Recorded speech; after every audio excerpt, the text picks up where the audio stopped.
എല്ലാവർക്കും ഹൃദയം നിറഞ്ഞ പെരുന്നാൾ ആശംസകൾ നേരുകയാണ്. ഈദ് മുബാറക് പറ എല്ലാവരും കൂടെ. നമസ്കാരം. ഞാനിപ്പോ മൂരാട്, നമ്മുടെ ഇന്നത്തെ സ്ഥാനാർത്ഥി പര്യടനം കൊയിലാണ്ടി നിയോജകമണ്ഡലത്തിന്റെ ഭാഗമായിട്ട് മൂരാട് വന്ന് നിൽക്കുകയായിരുന്നു. ഇന്നത്തെ സമാപന സമ്മേളനത്തിൽ പങ്കെടുക്കാൻ വേണ്ടി വന്നതിന്റെ കുട്ടിപ്പട്ടാളാണ് ഇപ്പൊ എന്റെ കൂടെയുള്ളവർ. ഹായ് പറഞ്ഞ എല്ലാരും. ഇപ്പുറത്തുള്ളവർ ഹായ് പറ. ഇവിടെ ബാക്കി മുതിർന്ന ആൾക്കാരൊക്കെ ഉണ്ട്, എല്ലാരും കുറെ ആൾക്കാരുണ്ട്. ഞങ്ങളിങ്ങനെ സമാപന സമ്മേളനം നടന്നുകൊണ്ടിരിക്കുമ്പോഴാണ് എനിക്ക് സംഘാടകരുടെ ഒരു അറിയിപ്പ് കിട്ടിയത്. എന്താ ഈ കുഞ്ഞിപ്പേന് എന്താ പറയണ്ടല്ലോ, എന്താ പറയാനുള്ളേ, മറ്റേ ഒരു അറിയിപ്പ് കിട്ടിയത് നാളെ പെരുന്നാളാണെന്ന്. അപ്പോ ഇവിടെ വെച്ചിട്ട് തന്നെ പറയാന്ന് വിചാരിച്ചു. എല്ലാവർക്കും ഹൃദയം നിറഞ്ഞ പെരുന്നാൾ ആശംസകൾ നേരുകയാണ്. ഈദ് മുബാറക് പറ എല്ലാരും കൂടെ.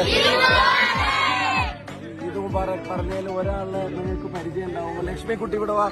ലക്ഷ്മിക്കുട്ടി, നിങ്ങൾ ഇൻസ്റ്റാഗ്രാമിൽ ഒരു വീഡിയോ കണ്ടിട്ടുണ്ടാവും. ഈ തെരഞ്ഞെടുപ്പിന്റെ തുടക്കത്തിൽ തന്നെ പോസ്റ്ററൊക്കെ ഒട്ടിച്ചിട്ട് നമ്മുടെ തെരഞ്ഞെടുപ്പിൽ നമ്മുടെ പോസ്റ്ററൊക്കെ കാർഡ്ബോർഡിൽ ഒട്ടിക്കാൻ അച്ഛനെ സഹായിക്കുന്ന ഒരു മിടുക്കിക്കുട്ടിയുടെ ഒരു വീഡിയോ കണ്ടത് ഓർമ്മിക്കുന്നുണ്ടെങ്കിൽ ആ ആളാണ് ഈ ആള്. ഈദ് മുബാറക് പറയുന്നു ലക്ഷ്മി. എല്ലാവരും ഉണ്ട്. അപ്പം ഞങ്ങൾ എല്ലാവരുടെയും ഇവിടെ കൂടിയ കുട്ടിപ്പട്ടാളത്തിന്റെയും വടകരയിലെ പ്രിയപ്പെട്ട എല്ലാ ജനങ്ങളുടെയും പാലക്കാട്ടെയും അതുപോലെ തന്നെ എന്റെ കുടുംബത്തിന്റെയും പ്രസ്ഥാനത്തിന്റെയും ഒക്കെ പേരിൽ എല്ലാവർക്കും പെരുന്നാൾ ആശംസകൾ നേരുകയാണ്. കഴിഞ്ഞ ദിവസമാണ് നമ്മൾ ഈസ്റ്റർ ആഘോഷിച്ചത്. നാളെ നമ്മൾ പെരുന്നാൾ ആഘോഷിക്കുന്നു.